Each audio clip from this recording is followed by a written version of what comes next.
Hi, I'm Dustin Abbott, and I'm here today to give you a first look and a hands-on detailed breakdown of the build, the design, the specifications of the new Sigma 70mm F2.8, and this is a macro art lens. Sigma has adopted to not follow the traditional playbook in designing this lens. For one thing, it's a modern lens, of course, very brand new lens that is not internally focusing. And it's been a while since I've seen a macro lens that wasn't internally focusing. And so that's an interesting approach. The choice to not include an optical stabilizer is also an interesting approach at this stage. And of course, while this is an art series lens, it is a little bit different than some art series lenses. For one thing, at the price point, while the art series has always been, I would say, reasonably priced, if you're looking at a price to performance ratio, not inexpensive, but not overpriced either. A lot of the more recent art series lenses have been amongst the most expensive released in the series. And of course, part of that is that Sigma kind of, went through and drilled down a lot of the traditional focal lengths, and then more recently, they've kind of gone a little bit more to some of the extremes, and in both with zooms and primes. So the byproduct of that, for example, is they haven't just released a 14mm wide-angle lens. They've released a 14mm f1.8 wide-angle lens. Going to a combination of focal length and aperture that hasn't really been done before, and the byproduct of that is it's big and it's expensive.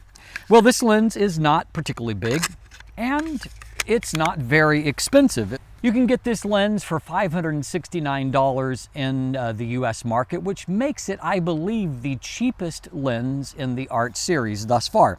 And so let's jump in and let's take a little bit closer look hands-on at this lens and show you some of the unique aspects of its design. Okay, let's take a closer look at this new lens from Sigma. And so, pretty standard fare as it comes to the lens hood. One thing I always do like to point out that to me is a strength of Sigma's lens hood design is that right here in this kind of transition where once it's attached, where you'll go from the actual lens barrel to the lens hood, there's kind of a rubberized feel surface there that just gives you a texture variation.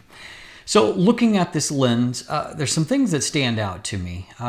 Focus limiter, of course, is always welcome on a macro type lens and important here. And beyond that, you have just, your standard AF, MF switch. Now, Sigma actually switched up the narrative on a number of levels here. And so I do want to point out a few of those. One of those things is that this is the first lens that I have used in the art series that actually has a focus by wire motor. This is not an HSM motor or a ring type ultrasonic.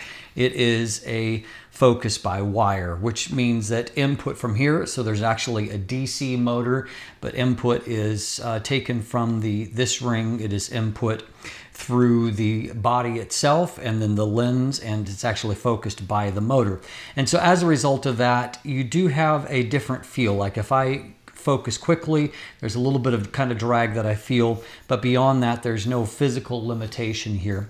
Now, the other interesting thing is that while you can't see it behind the lens hood, so let me put that lens hood back on there for a moment. So you can't see any kind of barrel extension kind of from the side. Now, if you look here from the front, you can see that inner barrel has extended out considerably there. And so if we pop the lens hood off, you're going to see that you have actual distance markings here, or I should say magnification markings here.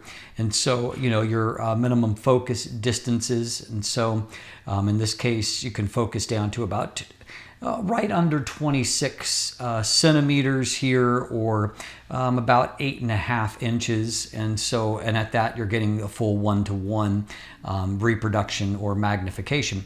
And so beyond that, let's see if we can get this to operate again. So that's another thing the lens cannot be kind of gone to sleep. It has to be operating there.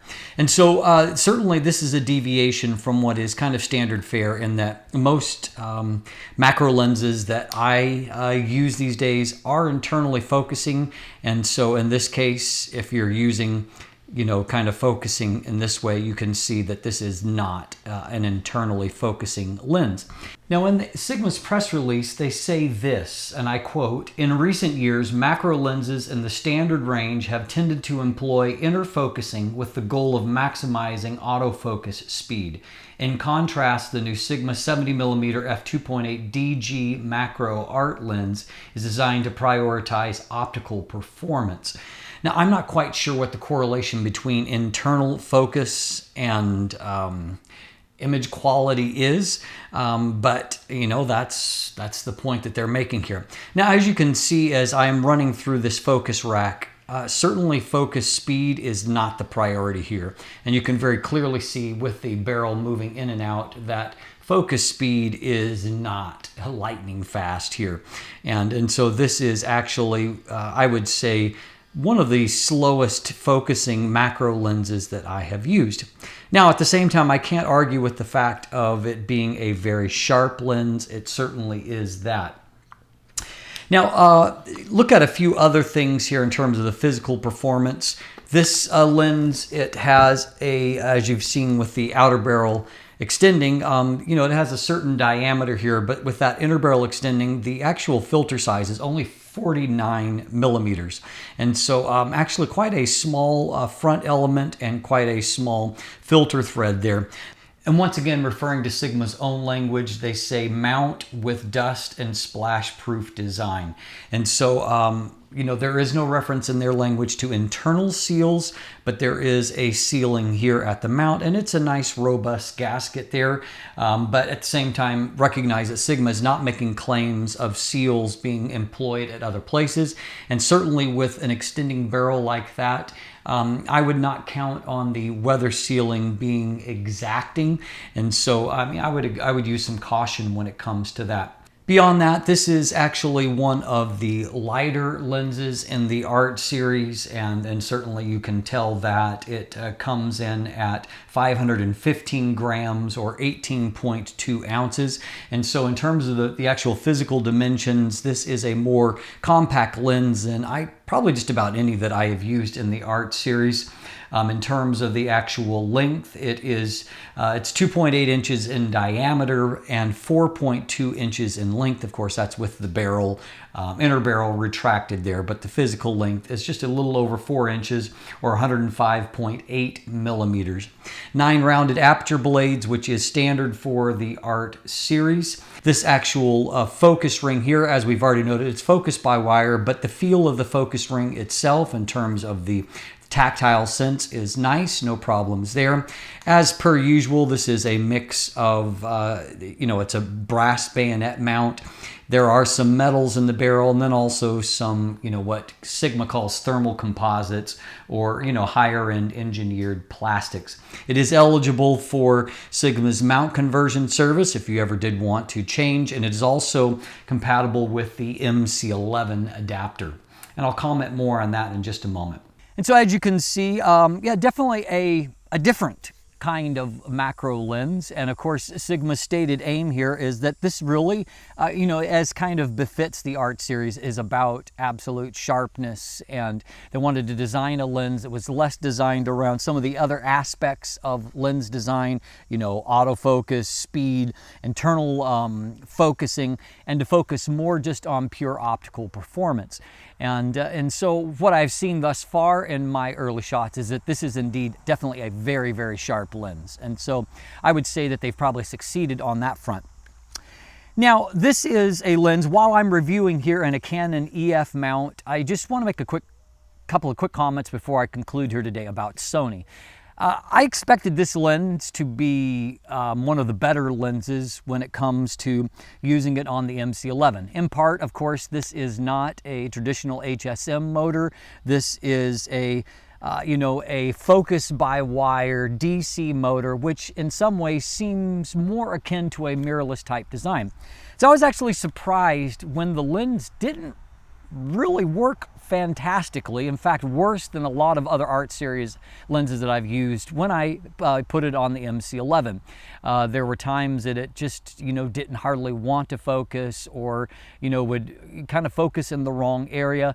It just seemed a little bit quirky. And so, you know, I went back and I made sure that there were firmware updates that were covered, and there was a firmware update for the MC11 that was really more about compatibility with the 105mm f1.4, which I'm also covering right now. And so, but I went ahead and did the firmware update, hoping that it would make a difference. It didn't really. And so I'm left at this stage saying that this is not anywhere near to the best performance that I've seen of an art series lens adapted to Sony. But this lens really, in some ways, makes most sense on Sony. It's not such a big deal that it doesn't have an optical stabilizer when you're shooting it on a Sony that has optical stabilization built into the body. And by the way, I mean, working at macro type levels, handheld without a stabilizer is fairly brutal.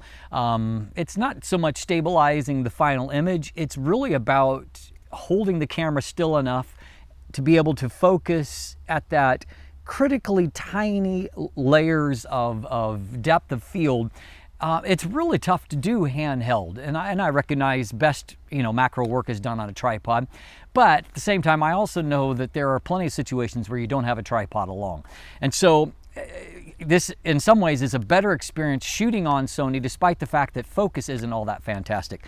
Now there is a Sony FE version that is available or will soon be available of this lens, and I think in a lot of ways I would be very interested in testing that, because I think it fits more of a void on Sony, and I'm presuming that the optimized FE version is going to work better on Sony FE. But in terms of the size and the weight, this seems like a reasonable mount for a Sony mirrorless body. But as it stands right now, it's not so great as adapting back and forth. And on a Canon system where I'm reviewing it, this lens in some ways makes less sense to me. I mean, there are already some really excellent macro lenses from either Canon's, you know, 100mm f2.8 LIS macro lens. It's a fabulous lens. It's stayed in my kit longer than any other lens right now. I mean, it's great. I keep using it. Tamron has an excellent 90mm f2.8 with VC, and you know, and so I'm kind of, you know, while it is a little less expensive, it's about the same price as the Tamron, and so it's not, you're not really saving a lot of money there. And of course, you're not having the optical stabilizer. So I think if I was looking at these two lenses, I probably would lean towards the Tamron. But on Sony, this is a lens that in a lot of ways makes more sense. Now I'll come back to you with the good news as we begin to break down the image quality. I think you're going to be very pleasantly pleased. I think this is a fitting lens for the art series in that metric. But it's a little bit of a quirky lens in some ways, in terms of where it all fits in the grand scheme of things. So stay tuned, and I'll follow up with you, image quality and a final verdict on it. A little more information as I, you know, go along with this. In the meantime, take a look in the description down below. I've got an image gallery going, and while I said, you know, focus it's not as seamless as what I'd like on Sony, it makes pretty pictures on Sony, and so I'll be sharing both on Canon EF, also on Sony FE there, and so you can take a look at that. You can also find buying links in the description down below. It's certainly a reasonably priced lens. And then of course, you can also follow me there on social media, become a subscriber, become a patron, and if you haven't already, please click that subscribe button today. Thanks for watching. Have a great day.